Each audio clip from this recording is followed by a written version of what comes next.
Central America today seems caught in a time warp.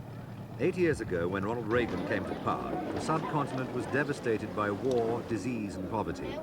Today, as the Bush administration settles in, it's not much different. The 1980s solved little. More than 100,000 people died here. Many more became refugees. Government stumbled from one crisis to another. In short, Central America cries out for a peace plan that will work. In El Salvador, the politicians gathered in February, recognizing that the main lesson of the Reagan years is that they've had to help themselves, and that George Bush is unlikely to be an impartial, even-handed mediator, unless he's forced to be. The hope is that the peace plan of Costa Rica's President Arias can still be the basis for a solution, typically for an end to the war between the Sandinistas and the Contras in Nicaragua. Yet even as they started meeting, the violence claimed more lives. 2 victims of a right-wing death squad lay in a side street of the capital. So what chance does the Arias plan have under George Bush, Elliot Abrams, President Reagan's policymaker on Central America? I think that in the Arias plan lie the elements of a potential political solution.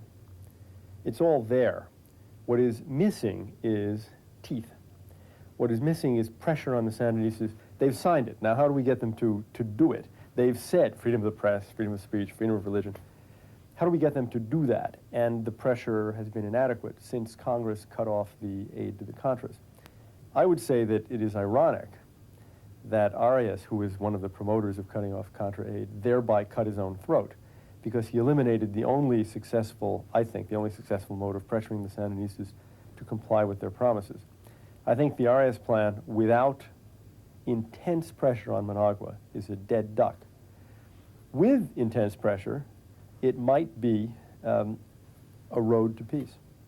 Oscar Arias received a Nobel Peace Prize for his plan, which was agreed after Central American leaders buried some long outstanding differences and promised to help each other. 5 countries, all of them involved one way or another in guerrilla wars, pledged themselves to a step-by-step process.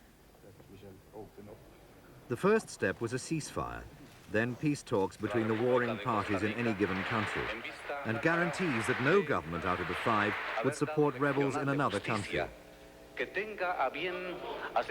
Nicaragua became the litmus test not just for the Central American states, but for the superpowers. For almost a year, there's been an effective ceasefire ever since the Sandinistas and the Contras started talks, and Congress cut off military aid to the rebels. Today, the mood is cautious but optimistic. Nicaraguan President Daniel Ortega has made it perfectly clear that he'll consider almost any concession if the Bush administration will ease the pressure on him and give him time and money to rebuild an economy shattered by the war. It's not so much a U-turn as Ortega recognizing he has no other option. The problem for the Sandinistas is that no matter what they do, the Americans almost instinctively say it's not enough. The Sandinistas tolerate political opposition, they allow it to have a voice in the press, all part of the Arias plan. Yet Washington ups the price for peace, demanding elections. All the while, the economy degenerates into chaos. Inflation here today is running at 36,000% a year. Not even Latin America has seen that before. The result is that the Sandinistas are having to cut thousands of jobs and to ditch revolutionary programs in education and health. So will the Bush administration seek a negotiated settlement or go back to the Contras? Beginning with the diplomatic track is very smart. It might work. It's conceivable. The Sandinista economy is in very, very bad shape. They must also be worrying about Gorbachev and whether he's really interested in pouring $1 billion a year into this mess. They noticed that he got out of Afghanistan on his border. How sure can they be that he won't get out of Nicaragua half a world away? So I think it is possible that the diplomatic track would work now, and it is certainly something that one has to try. If it fails, if it turns out that the pressure is inadequate to make the Sandinistas give up that monopoly on power, and then what do? I think you go back to the Contras. I don't think there's any other alternative. The other part of the Arias peace plan was a blueprint for democracy in the region. First, an end to the widespread and flagrant abuse of human rights and free political parties, a free press, leading in time to fair and freer elections. That plan is now being put to the test in El Salvador. The Reagan administration wanted El Salvador's President Duarte to be a model for others, to make this country democratic, free of Marxism, and prosperous. By anyone's standards, though, American policy has been a disaster in El Salvador. Washington has poured billions of dollars into the national army, yet left-wing guerrillas still control large parts of the country. Today, they're operating in 13 or 14 provinces, getting closer and closer to the capital.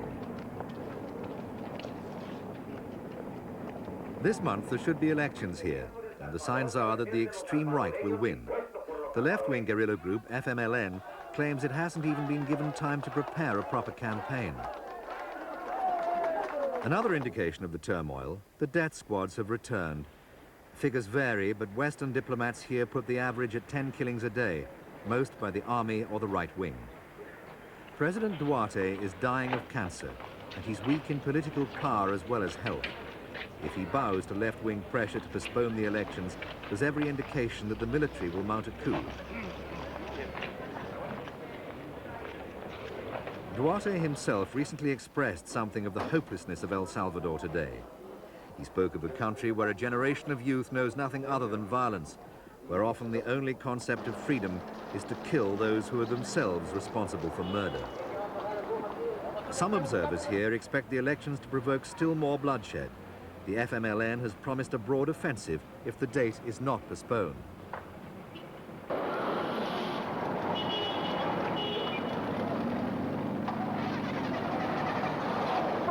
Duarte has called for an end to the abuse of authority.